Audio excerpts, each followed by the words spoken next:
This is the Modern Vibes on Vibes Radio. All right, we're getting into an amazing conversation. Now, this conversation, I remember last week, was it? We talked about, no, last week but one. I remember on Mjadala tulikuwa tunauliza, do you have a family member mwenye struggle na alcohol? I'm a drugs, right? And I remember a lot of people came out wakasema, yo, me, we have a brother, we have a father, we have a sister, a mother. Unasikia mtu anatuambia ati mama yake mpaka alikuwa anawaacha. Beleki mazia anawaacha. Unaambiwa mkuje mcollect mave kwa ditch. Imagine. And I have to come out and also say that in my family, we have people who struggle with alcohol. Yeah. But here's the thing. I don't know what it is about African context. We look at things, unaona umse ana struggle. Lakini unasema huyu anajua njia. Huyu anakuanga hivyo. Huyu hata si yango yake anakuanga hivyo. There's something we read up myself and Riley last week of it was an article from the Nairobian. Wa Kenya bana, some of these theories wanakuanga nayo na pombe. Itakufanya ukilewa sana, it means you're an honest Kenyan. Gari itakufikisha home. Mungu anakupenda sana. You know, I mean, I've even had those ones like Twalok. I don't get it. Ati ukunywe na hangi. Say, oh my God, I'll never touch alcohol. Actually, you know what? Let me sip a bit. You need to your lock, and that's become a thing. Doesn't make sense. Another thing that Kenyans have owned, and I when I was younger, selling kwa campus, we're like, yo, nobody can beat Kenyans in drinking. What are you saying? Us guys were the baddest. You think we can drink 24/7, 6 days, 3 days in a year. There's nothing to be proud of. It's like the other day there was a stat that was tromolewad of the countries that drink the most. Yeah, I saw that, man. And I have never seen Kenyans more furious to be left out of a list. Ati hata tuko top 10, watu wanatujua kweli. Skiza, kwanza hii fact ilikuwa na sound hivi. Apparently wanasema Kenyans consume the least amounts of both recorded and unrecorded alcohol in sub-Saharan Africa. According to this report wanasema we only consume about 3.4 liters of alcohol per capita, which is thrice less than the amounts in from Uganda and Tanzania. I don't know. But today we're not going to compare ourselves with anybody. We're going to look introspectively. I mean, how many times have we sat here na mtu akatupigia simu akatuambia kwa box, Kev, Riley, kuna wasee wanakunywa pombe hapa kwa hood sai. Hundreds of people at 8 in the morning. A lot of people call young, old, people are drinking. Yeah. But today we don't want to judge. We want to give hope. And the man who's joining us here in studio is one such man whose story is one of hope. If you're struggling with alcohol, if you've got a member in your family who's struggling, then you need to listen to Chrispus Kimaru, aka Man Chris. Thank you. Welcome. Chris. I'm going to call you Ras Chris. You know, so sini wa rasta hapa. Lazima tuseme Ras Chris. Ras Chris, karibu sana. Karibu, man. Thank you. Yeah. Kev, Combox and Riley. Yeah. I'm grateful to be here. Yeah. It has been 5 years. We've been talking about alcoholism a lot and drugs. Yeah. It has been 5 years. Up to February 8th. Yeah. That was on Wednesday last week, I think. Yeah. So I thought I would celebrate by sharing my story. Yeah. And maybe coming out and talking about it. Yeah. Expecting that maybe someone somewhere might be touched, because we take this as a joke. Yeah. But actually, let me tell you, it's dark when you're so deep into alcohol. You can't think. Lazima utoe lock. I'll explain how that works. Yeah. And you lose your job, and you lose your family, you lose your kids, you lose money, and you still want the next drink. And when you can't afford the cheapest, you go for the cheaper of the cheapest. All right. Go down. Yeah. I want us to take a break. I want everybody who's listening in right now. Unajua ile kofia yenye unakuanga ya judgment. Ebu itoe. Tunakupatia nafasi uitoe. Because today we're talking about addiction. And the thing you need to understand is that when someone gets into an addiction, that it becomes now their life, right? It's very hard to get out of an addiction. Hata ule mbeshte yako, ule kazini yako, anko yako, mwenye anataka kuquit pombe, chances are na struggle. You get into a hole, and that's why we invited Chris to help us understand it from someone who's struggling with alcohol. 22 minutes past 8 a.m. We'll be right back. Morning Vibes, where you are the MVP. Liquor store blues. And I think Kenya inakuanga the most wines and spirits nimeiona kwa place mazuri. Wait, wanasema apparently the more wines and spirits than schools. Can you imagine?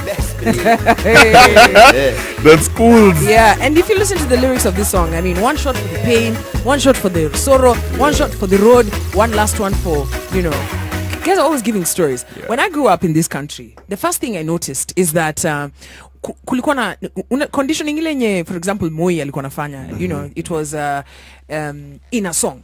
Moi alikuwa naifanyaje? Tuleni mayai pamoja na maharagwe.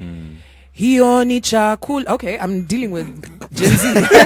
Hiyo ni chakula bora ya kujenga mwili. And then ads took it from there. Corporates took it from there. Tufanye kazi kwa nguvu zote. Kazi.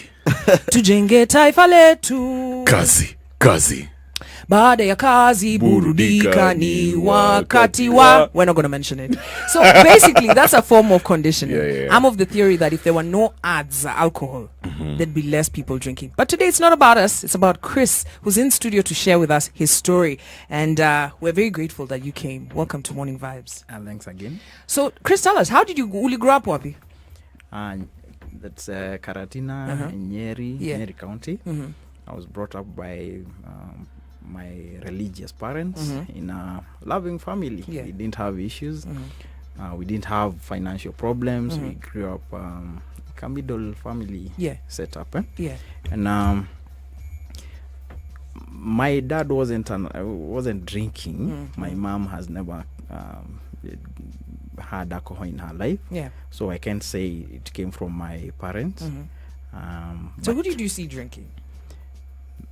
Maybe my neighbors. My neighbors. And I wanted to be cool like them. I would obviously admire. Growing up in the village, you know, there wasn't a lot to be cool about. But when you saw someone maybe coming from the city, coming from towns, and then they would buy alcohol, I would also admire the way they were confident and the way they would attract all the good girls. And and I think I was just a small boy who maybe was low on self-esteem. So I wanted something to cover it up. And that's how maybe the alcohol later came to take over. When you started alcohol, like I'm sure it was a social thing. It was for fun. It was just after my Form 4. And like I said, I was a small boy in the village. My friends, the other guys, were able to get all the good girls. I couldn't. I didn't have the confidence. So I started drinking. I thought anytime I would maybe take a cup of Moratina. You know Moratina? Yes. I would get that confidence to do things that I wouldn't normally do. And that's how maybe I got hooked. So that was before college. At the beginning, it was giving you confidence. A lot. It was giving you a lot of confidence. A lot of confidence. It was fun. When you say confidence, you mean like social confidence? You could speak, you could approach women. You came off as a likable person. People would accept you. People would accept me better. But when I talk about people, I'm talking about, your friends. You know, the drinking circle. The clique. The clique. That's the word I want to use. The clique. And then I'll become the fan in the party. And that I've always been like that. All through my drinking, I was always the fun guy. The fun guy. Oh wow. And that was maybe before it got worse. And I wouldn't be invited to parties because, you know, I would start shaking and maybe messing up. But Chris, this is before you went to campus. Yes. What happened when you got to campus? Because now you already, I mean, at this point it's a social thing. So campus, you know, now there's no restrictions. The parents are not there. What happened? When I got to campus, we had some little money help.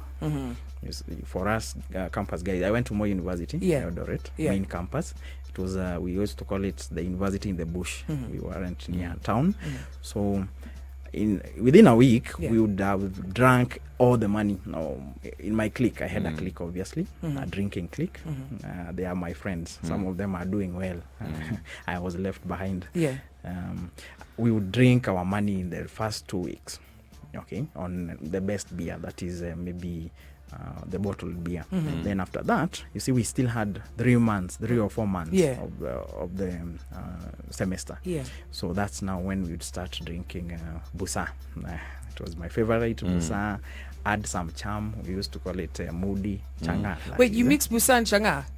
Yeah, It was to be hot. I don't relate.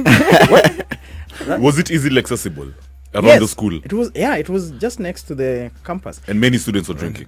Yeah, many. Because there wasn't a lot of money back then. Yeah. And obviously, I think my parents had almost 3 people in school. Yeah. So we Right. didn't have a lot of pocket money. There was nothing like pocket money.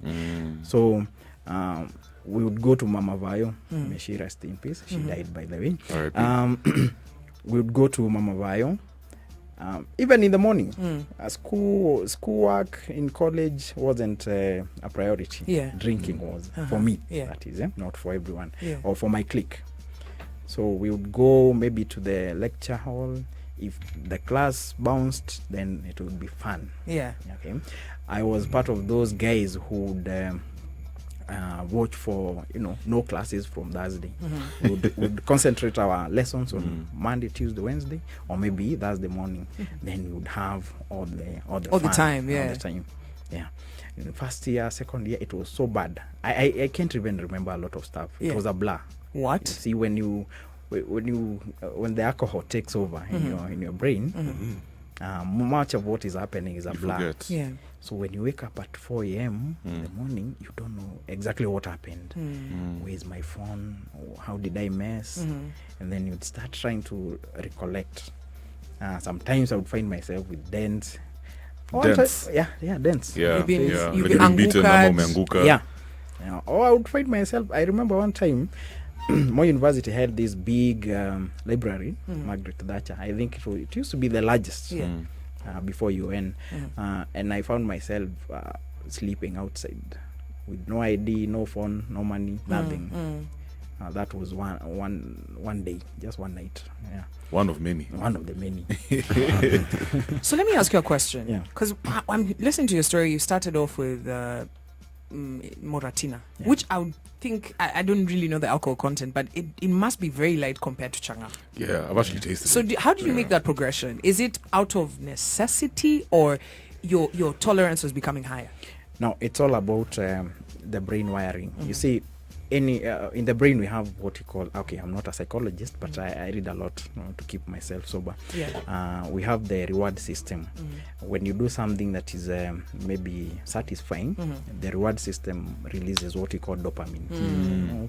The word dope comes from dopamine. Yeah. So every time you do something that is satisfying, whether drinking, sex, or anything else, you get some dopamine. But with time, the dopamine production becomes messed up in the brain. So the brain reduces the release of dopamine. Yeah. Even the receptors of dopamine in your brain are reduced. That means you have now to drink more. You have to get a bigger hit or a stronger hit. So most guys start maybe with 1 or 2 bottles. You end up with 5, 6, 7. Some guys take a crate. And that's when you maybe progress to the harder drinks, Changa and the rest. Because now the tolerance, you're not getting the dopamine. But Chris, that must have been crazy. I'm just curious, yeah. While you were in campus, didn't you struggle to graduate? I mean, how did you go about studies? I'll have to say this, I'm a sharp one. Yeah. And then I was taking literature from my childhood. My dad used to buy newspapers, so I would read a lot. I was a fan of writing in school. So I had taken a course that was easy for me. Yeah. So when I didn't have money, I would read the novels that were required for my coursework, and I would pass. Actually, But you were attending classes? Yeah, sometimes. Not Sometimes. maybe 20%. Because those days we weren't registering that you have been to class. So I know some guys who never attended class, and then they would just come at the end of the semester. They would come with some Wakenyas, and they would pass. That's interesting. Yeah. Wow. All right. So at this point, just to keep you abreast of what's happening, at this point you are now a coping alcoholic because you're in school. Yeah. You're doing your thing. Yeah. School inaendelea. Watu wanafikiri Chris ako fiti, lakini Chris ako fiti at this point. No. All right, we're coming back to find out what happens next. Does it get worse? Does it get better? Remember, today it's all about hope. Kuna mse ana struggle na pombe, kuna mse labda anafikiri hata mumeenda rehab hata mara 10 mpaka hata watu wame give up. But I'm here to tell you today that you shouldn't give up. Rebels and reggae heads, start your day the MVP way, where you are the MVP, no negative vibes. Yeah, man, 20 minutes to 9 a.m. I can't tell you how, you know, at the end of the day, the most important thing, you must protect yourself from, you know, from peer pressure. Kuna wase wengi wanaingia. Unasikia Chris hapa anatubanja story yake ya alcohol addiction and how, what he had to lose and getting out of that situation. This is a story of hope. I'm going to give Chris a chance to get back into the story. So before we took the break, Chris, you told us that sasa uko campus, uko year 2. Yeah. And you've graduated. Now you're mixing the chang with the boost, you know, and you're just having a good time. Some weed also. And some weed as well. Kushung peng, vitus in a flow. Yeah. How was your state of mind at this point? At any point at this point in year 2, were you telling yourself, I need to stop? Or you were still having a good time? It was obvious I had a problem. My friends, the closest, would tell me that. My brothers and sisters would ask me what the problem was, because I was drinking. We would pint with them, you know, social drinking. But mine, okay, consuming the same amount of alcohol, I would get drunk. I think it's something with the brain wiring. I don't know. Yeah. But I think I was struggling with maybe a low self-esteem or something like that. So I knew there was a problem. Yeah. But I never tried resolving it until one day, maybe was it in second year?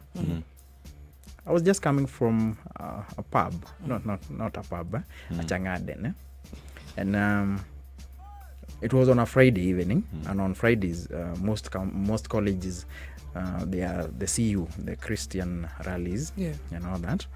And I had some music, and I thought, why not go and listen? Gospel music. Yeah, gospel music. So the CU evening meetings, I think it was almost midnight. So I went in, and before I knew it, I was kneeling, I was getting born again. Okay, I can't remember most of the stuff.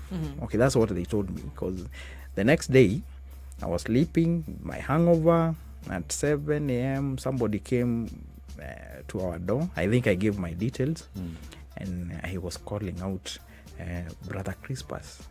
And I was like, brother? I'm not your brother. So this guy, I knew him from high school, actually. Yeah. Gashoki. He was calling me Brother Chrispus. I couldn't remember. Then it started coming back. And that's how I got born again for about 6 months. You got saved drunk? Not one time, maybe 42 times. Oh my I always joke with my wife, maybe 42 times. There are so many more. Yeah. So I tried staying sober for about 6 months, but I always knew I would go back. It was you just had a feeling it wasn't permanent. Yeah. At this point, what were you doing? Were you like now getting heavily into CU? No, I would just attend, and then I would see people falling. I would try falling, and then I would see the floor. It wasn't in me. I would try speaking in tongues. It wasn't working out for me. Yeah, I was just missing my booze. And I remember one time, there was a popular musician who came to campus. I think now was that year, first semester. And at that time, we had started a business with my friend, two of my friends. We were hiring out, renting out movies. And so we were given, we were told to sell the tickets for that show. He's a popular musician. And we got a lot of money. So that night, I remember Marikin, you remember? There was a drink. Yes, yeah. So we were also selling it. I wasn't drinking, so I wasn't involved in that line of business. Mine was money, the tickets, and managing the money. But eventually, that night I got drunk. I was running all over the show, messing up, and I don't know. I was held down and taken to bed, and that's how I now came back stronger. drinking. You know what? I was reading your tweets yesterday, usiku, just preparing for this interview. Yeah. So fast forward from university, your first job was, I'm assuming, were you a teacher? No. After graduation, what was your first job? Oh, yeah, I taught at a private school for about a year. Yeah. That's 2007, 2008. Yeah. That's when I joined Safaricom. Oh, so my main question though, the point is, I mean, how did you cope working in all these other places? Because from what I read, you were never fired. Ulikuwa unaacha tu job. Nilikuwa tu naacha cause the job was interfering with my drinking career. Boss, I wanted to drink. Why go to school and I maybe have 200 shillings? This one, the 200 can start me out. Maybe with some cups of keg and I would borrow the rest. How long were you at Safaricom? 2 years. Wow. And then you decided to leave? 2.5, And then you got into teaching? Yeah, that's after about 2 more years outside there. I was doing some online writing. That's why I was getting money to drink. Money to drink, not to grow. So at this point, because there's always this say that when someone backslides now, they're like 65 times worse than in the Christian perspective. Now see backslide, demons more 300 more will enter you. So it's the same with getting back. Now you said you got back bigger and stronger. You have money. You are now drinking heavy. Yeah, I just needed money to drink. And even when I got into Safaricom, I never talked a lot, but I knew I had a problem. And I knew when the money started flowing, I would get worse. Yeah. Because even after college, even while teaching at the private school somewhere in Kikuyu, I knew I had a problem. I would drink and mess up. You see, I was that guy who couldn't sleep in the same room with money. If there was money, whether it's 100 bob or 100 or 200, and it's at 1 a.m. in the night, I would just go out, knock at bars or beg for a drink. Let me ask you a question. For the average human being, they don't understand that urge. Right? So you hear someone will say, amechukua pesa, because people who are really struggling with addiction, they'll sell even their parents' TVs, they come to the house, even beat the mom, nataka pesa ya kwenda kukunywa. Please help us understand what the urge is like. What nini unasikia nini? For me, it was the shame. I messed up yesterday, so I wanted to cover up that shame. And the only way I knew how was not to apologize or seek forgiveness. It would be to drink. When I was high, you don't see a lot of reality. You're in your own world. Because at one time, I would even find myself, even in Nairobi, in places I don't know, dark places. And I would even wonder, how did I get here? I would do crazy things. I remember one time, after the Motudo laws, I was drinking in a pub in Pipeline. A storied pub. These Mabati ones. I won't mention the name. Then the cops came. You remember, the cops used to harass people a lot after the Motudo laws. So my drunk self told I thought maybe the best way would be to jump from the first story. And I did. I jumped. And the most interesting thing, I fell just where the cops were. Oh my goodness. Waliniangalia tu hivi. Kasema kijana wewe umepata adabu. Wewe hata tukushiki. Oh my God. Yeah. Ilikuwa rough landing. Yeah, it was painful. I never you break some bones? No, I didn't. Yeah, inakwanga hivyo walevi wanakwanga. Yani God na walevi wa Mungu. That's what they say. Oh my God.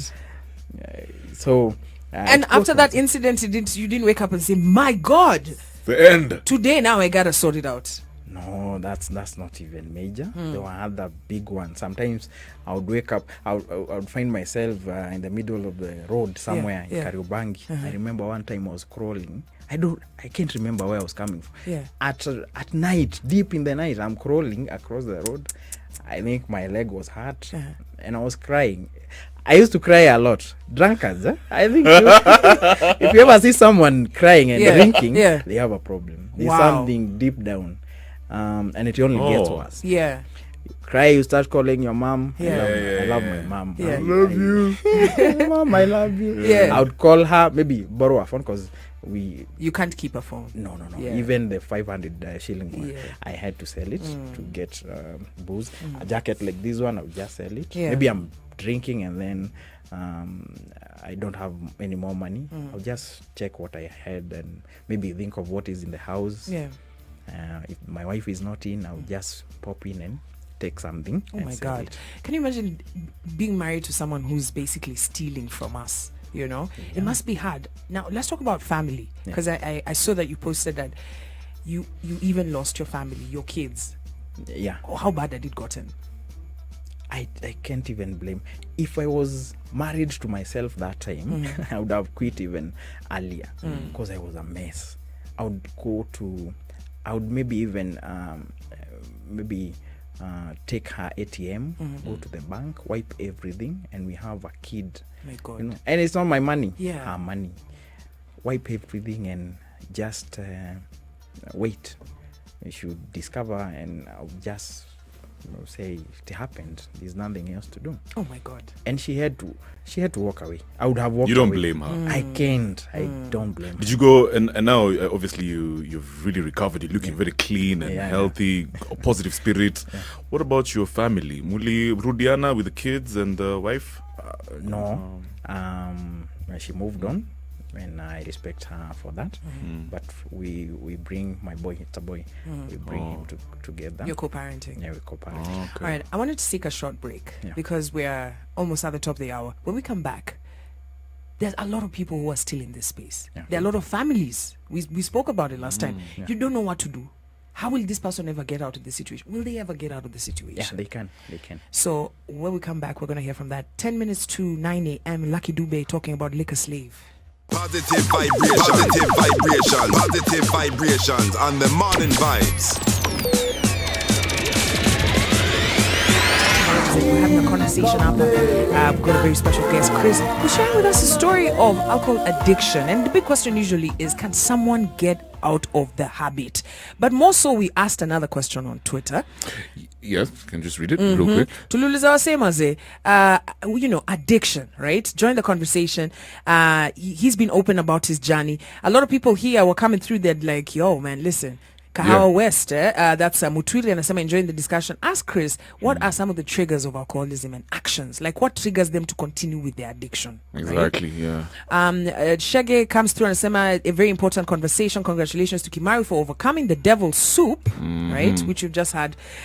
Peter Tosha, of course, actually called it the devil's soup. Eunice anasema devil's urine, I call it.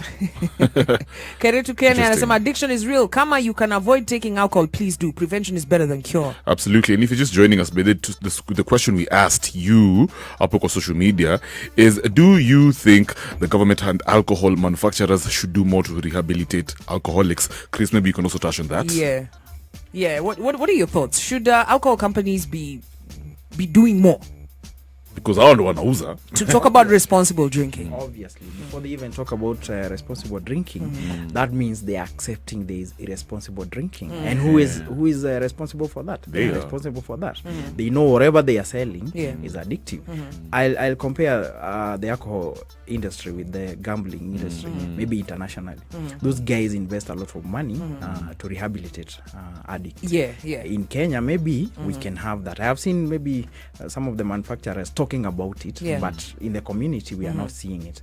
Look at the adverts. The adverts have these nice guys, smartly dressed very guys youthful, drinking, but on the ground you have Chris in the trench, dirty and drunk, and maybe selling his household goods. That is the drunkard. That is their customer. These are the guys maybe don't even drink.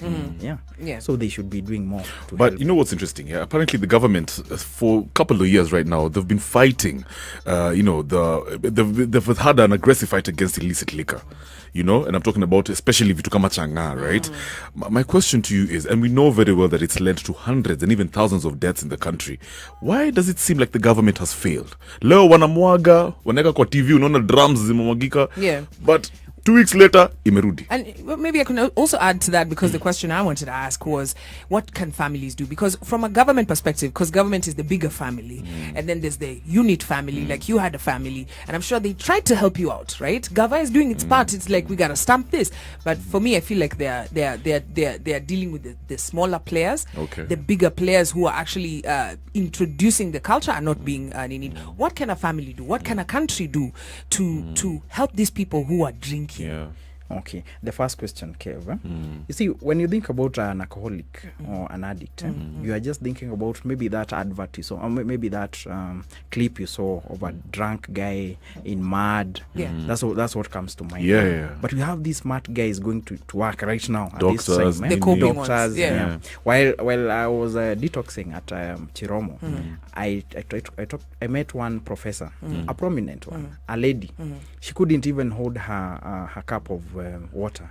We used to hold it for her. Wow. There was another writer, a popular one, Yeah. and maybe the writer, he's a prominent one. So let's not think about addicts as just people who are haggard or taking those illicit. We call them, I call them illicit in quotes, because it's the same alcohol that you drink in other pubs, okay, in official pubs.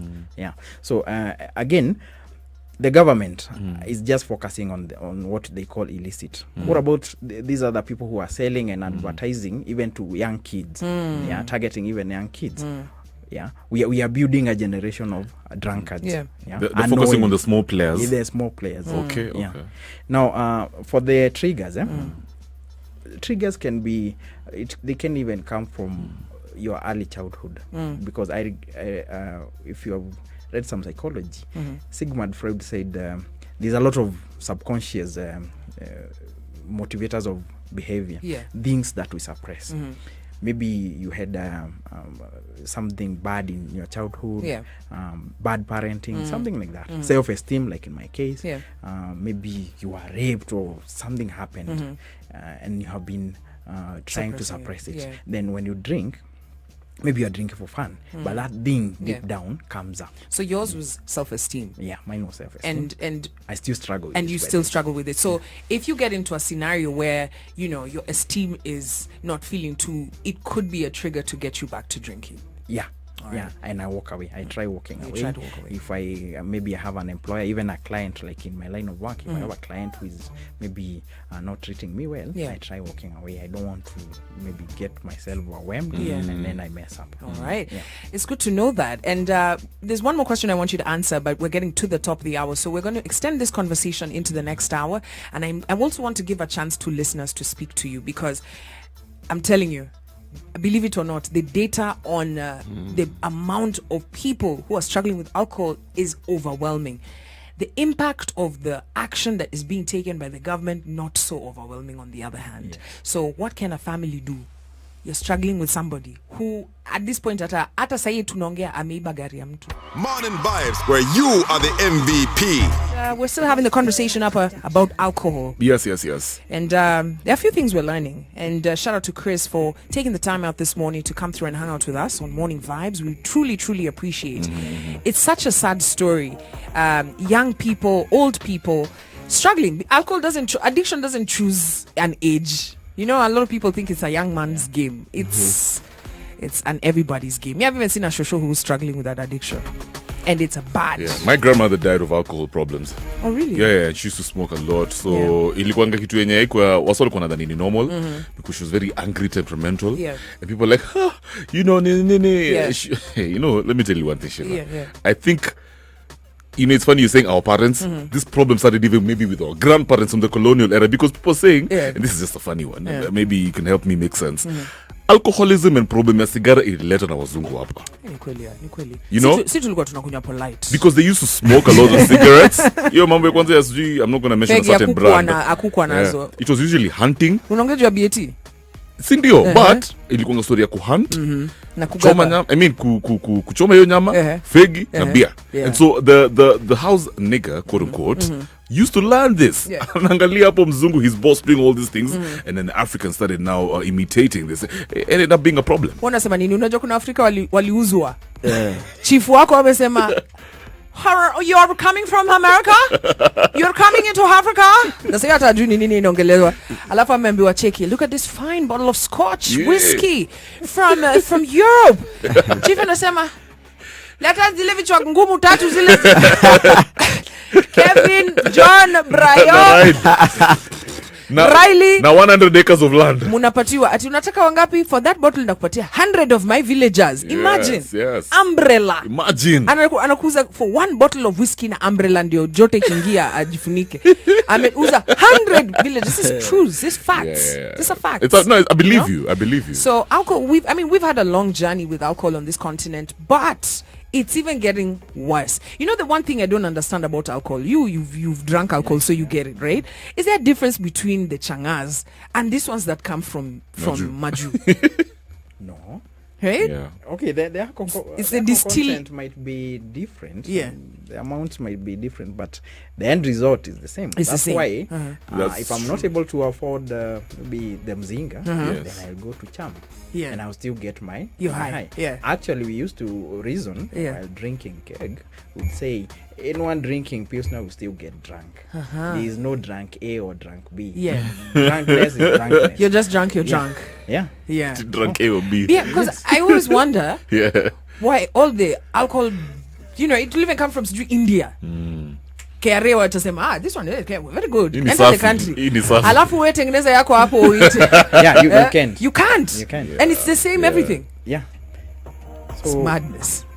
I think the policy makers, they are just after the money. taxes, Yeah, the money. that's what it is. The money. But now let's sober it down. Pun intended. There are families that are still struggling. There's someone right now who's struggling ata yani, like you said, ilifika point unaingia kwa nyumba unachukua pesa kutoka kwa wallet ya bibi, unachukua kadi yake unaenda una swipe, and inafika point tu hata tunakuchoka. Like we love you, but we got to let you go. As a family. We have decided. Because we have to live in harmony. You're living in so much disharmony. Tumekupeleka rehab. Did you ever go to rehab? Yeah. Does it work? If you have decided, you made the decision. Although for me, I made the decision while I was high. I was drinking in Kariobangi. I found myself in Westlands. Early morning, sleeping on the street. And I had no phone, no money. So the only place I could walk to, the only place I knew from Westlands roundabout was Chiromo down there. Is a rehab, a good one. Yeah. So I walked there and I cried and cried my way. And they told me I had to call a contact person. They called my sister Kate. Yeah. My sister Kate has always been there for us. And my sister came and paid, and I was admitted. But you see, I was still high, so it wasn't a decision that I was very conscious about. But I stayed there for a detox for about 3 weeks or 4 weeks, and then I was told to go to a rehab at Limuru. I told my sis I was feeling fine, and I stayed at her place for about 2 months. What I'm saying is, families invest a lot in addicts. Yeah. There is no family that will just throw. Did they ever give up? Okay, it reached a point where I didn't even want to be seen. Yeah. I was hiding somewhere, sometimes in Narumoro, in Nyeri. Why were you hiding? The shame. And then they were just not fed up. They still loved me. Yeah. I was a member of the family. Anytime I would get a phone and call my sister or Jackie, my niece, Angela, even my mom, I would be asking for money. Yeah. Sometimes I would be in a police cell. Sometimes I would be maybe in a mess. And they were just tired. Actually, we always make a joke about how I used to call and ask for 200 and 30 bob to 30 kama ya Kanyari. Ya kutoa. So that I would get 200. At least I would get about 6 cups of keg from the 200. Wow. No food. Food would just mind itself. Yeah. I didn't worry. Yeah. That. So I am saying, families suffer a lot. Yeah. And I can't say they gave up on me, but I understand the desperation, the frustration. Yeah. It was just too much. Seeing me would end up always in trouble. If you invited me to your place, I would always come and mess up. Yeah. So I know there are many families out there. They have almost given up. Yeah. And I know it's for the addict or for the alcoholics. It's hard to come out and tell the families now, please do this or do that for me. Yeah. So mostly what I advise or what I've seen work is to get somebody neutral, because most of the families, or brothers or sisters, Yeah. they either berate the drunkard when you uko na ujinga maadhe sasa analia juu yako. So you, as an addict, I think about going back to my brother or my sister, and I feel like I'll just be insulted. Maybe now I'm ready to change, but if I go back, I'll just be insulted. So most of the people who have maybe overcome it mostly go to a neutral person, even a stranger, maybe a pastor. You go and talk out and open out. So what I would advise families is maybe to get somebody neutral, because they have already talked ill of the drunkard. So they get somebody neutral, maybe a classmate, maybe somebody with a connection to this addict, and then like a mentor.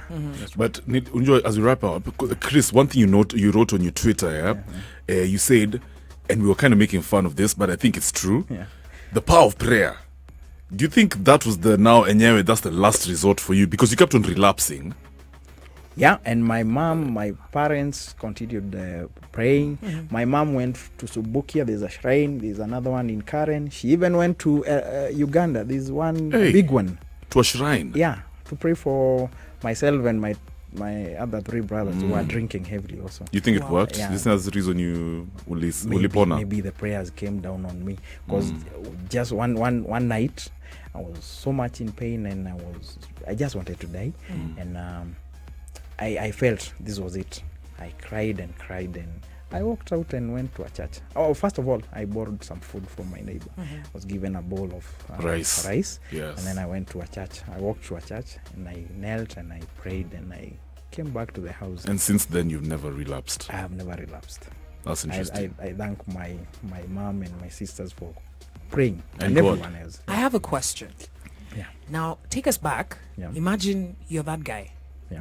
Today you've woken up, you're somewhere, then there's a radio station playing somewhere. What would you have wanted to hear? What would have been the word that would have encouraged you, especially if you're feeling down? Because as we're speaking right now, there are towns, this Karatina, Nyeri, Embu, Kitale, everywhere around the country, there are young people, old people, seated somewhere just drinking. What would you have wanted to hear? What would you tell them? Somebody telling me I'm not useless, because as a graduate, people used to tell me, I used to be that example. Well, unasoma na yule ni Chris, amesoma hizi mapombe zake, they would tell me I'm useless. I would hear them. Some would even tell me, mwalimu mjinga, wewe uliacha kazi juu ya pombe. I would feel so useless. If it's possible for you to tell maybe your alcoholic friend or alcoholic brother or sister they are not useless, and you show them maybe they have some value, maybe it can help. Just tell them they are not useless. Don't ever tell them they are useless, because there is no one. You didn't create them. God created them, so God has a mission for them. Maybe they were meant to go through all that, like myself, maybe to motivate only one person. I've been talking to people in my DM, and you see, these people just want hope that even if they're in a bar right now, it's possible for them to overcome. That's all I wanted, and that's all I would want. All right. Man, this has been a really amazing conversation. Chris, I thank you so much for sharing and even just being open on Twitter, because you didn't owe anybody anything, but you are helping a lot of people who have even written to me on WhatsApp and telling me, Kwambooks, this is a very timely conversation, and shout out to Chris. Chris, I know a lot of people have been reaching out to you. Yeah, true. Right? And do you have because you watch in America, there's things like AA. Right? Yeah. Are there AA services here? Yes. I even, after getting sober, I knew I was still empty inside. There's one at Consolata, Shrine, and then there's another one at All Cathedral. All Cathedral, ACK. That is on Valley Road, I think. All Saints, yeah. So there's also an AA website. If you Google AA, maybe Nairobi or Kenya, you'd get all. There are even in the river, there's Mavuno Church. There are so many. And in these AA meetings, you meet people who are not judging you. And there's a teacher, maybe not a teacher, the supervisor who is also an addict, recovering alcoholic. And we open up and we talk openly. And then there are the 12 steps where you maybe accept yourself, and then you try rebuilding the bridges you have burnt. That is one important step if you have started recovering. For my case, I had my ex-wife. I had to go and maybe reconcile. My parents. I went and apologized, and they blessed me, and they laid hands on me, and they told me, you know what, there's nothing that is lost. Those 17 years you have been drinking, you recover them. And it has been amazing. My wife tells me, there's that Bible verse. My wife, Caroline, maybe you're saying, she tells me about restoration. I can't remember the Bible verse. I think Isaiah or something. All those years I have lost. It's possible to recover. You have a new lease of life. Yes. Yeah, you're given a blank page, you're created. It has been an amazing 5 years that I can wake up and I know how I came to bed, and I know who is next to me. Sometimes I would wake up and you don't know who's next to you. There will be someone. Can I just one final question? Yes. Because I've had how family supported. Yeah. I've had how the religious like church has helped. Rehab. AA. Yeah. Do you think the government has helped you? No. Do they have a responsibility to you? Yes. I pay taxes. Exactly. They get money from the adverts. I'm not saying I need anything from them, but they can see there's a mess happening here.